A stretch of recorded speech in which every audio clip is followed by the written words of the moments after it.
Democrat Martin O'Malley, he had a special guest on the day that he joined us for Candidate Cafe, and that was his son, William. In fact, O'Malley says it was his parents that gave him a passion for public service, and it's a tradition he hopes to pass on to his own family. I'm a truant today.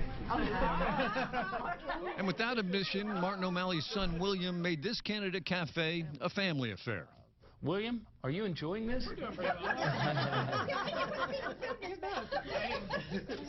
We rarely get fed. And we rarely have this many nice people around us. So I mean. So. William, I do have a question for you. Okay. You're 18 years old? I am.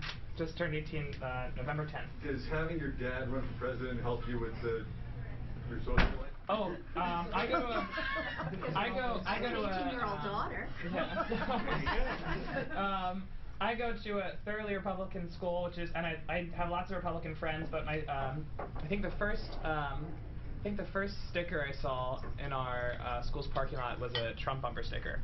So I wouldn't say the immediate social impacts at school have been necessarily positive, but I have a very tightly knit, well-organized Young Democrats club that tries to stay involved, and we beat the Republicans in turnout every week. Not that anyone's counting, but. I think he was asking about your dating life and your social life. Oh. And it's his son who has stepped up on the campaign trail since his wife isn't allowed to. My wife's a judge. So Katie's been on the District Court of Maryland for, I guess, about 14 years. And she's a far better lawyer than I ever was, which is why she's a judge. So because she's a judge, she's not allowed to campaign. But William comes out all the time. Nobody's been better in terms of time on the road than William has. He sent me an email. I was in Iowa at the time. And he sent me a text. He said, "Dad, I'm speaking tomorrow to 200 Democrats." Was it in Stafford County? I think it was Jasper. Was this back in? Yeah, he says, I'm speaking here to about 200 Democrats. I'm speaking on the stage right after Bernie Sanders. Next sentence was, "Yes, you read that last sentence correctly." Sometimes Martin O'Malley's mother gets involved too, at least to keep him in line. Yes, sometimes when I use salty language on social media, she scolded me once and said, you shouldn't have used that word. All my friends say that they saw you use that word on Face Page. I said, "Mom, what's Face Page?" "Oh, you know what I'm talking about." But all kidding aside, he credits his parents as the biggest reason of where he is today. The people that inspired me to get into public service were, first and foremost, my parents. I mean, my parents were born into the Great Depression, and then were part of that generation Brokaw called the Greatest Generation. But the cool thing about that generation to me is that they never take that title upon themselves. They believe every generation, and they taught us as kids that every generation of Americans has the responsibility and the opportunity to accomplish great things. So like a lot of parents, they taught the six of us to love God, love our country, and love our family, but they also taught me something else that I didn't realize was a little less common, and that is that politics is actually an honorable and a noble activity, a noble service, and that all of us need to be engaged and involved because that's how our country works, when our country works best. In addition to that influence, O'Malley says it was his time as a prosecutor that made him decide to run for office. I then ran in 1990 for state senate after being frustrated as a prosecutor, seeing the same problems, and I lost that race by 20 votes, they tell me, on the absentee ballots. Not that I remember.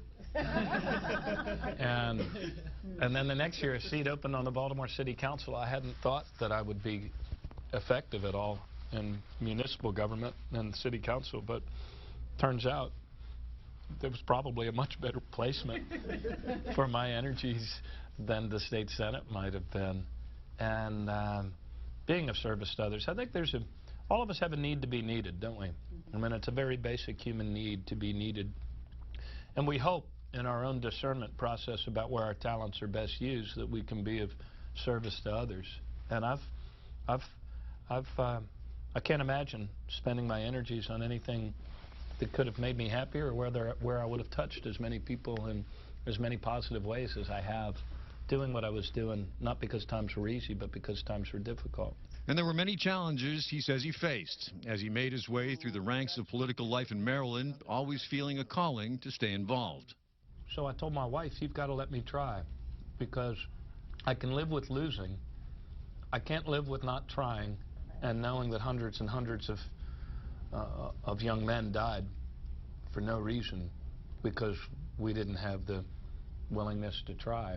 And he did try. He was not only mayor of Baltimore, but also governor of Maryland. A busy life, although he did have some fun. He was, after all, in a band. So when I was in high school, I fell into playing music with my football coach at my school. And at the time, there was about 7 full-time Irish bars in the area and only 3 full-time bands. And so we weren't very good, but we started getting hired. And we did the same 20 songs every night. And so from the age of 17, I was playing in bars, and sometimes 3 or 4 nights a week. He's looking at me crazy. Yeah, I would. No, I would never let you do that. Correct. And I continued to do it. Even when the guys got older, the guys in the first band, there were 4 of us. And when they got older and got married, their wives didn't think the band was as cool as they did when they were their girlfriends. And so then I was solo for a long time, and then started up another band called O'Malley's March. That was a trio, but in this latest iteration, it's 7 of us. Full set of drums, electric guitar, electric bass. And when I was mayor, I was able to play pretty regularly, usually once a month, because when you're mayor, everything's near. So I could make a black tie event and still manage to have a black T-shirt on and get down to McGinn's and for downbeat at 10 p.m. But governor, I couldn't do that as much, so we peeled back, and we only played a few times a year.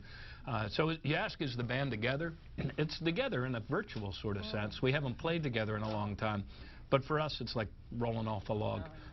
We could get together tomorrow, and still, some of the guys I've now played with for 15 or going on 20 years.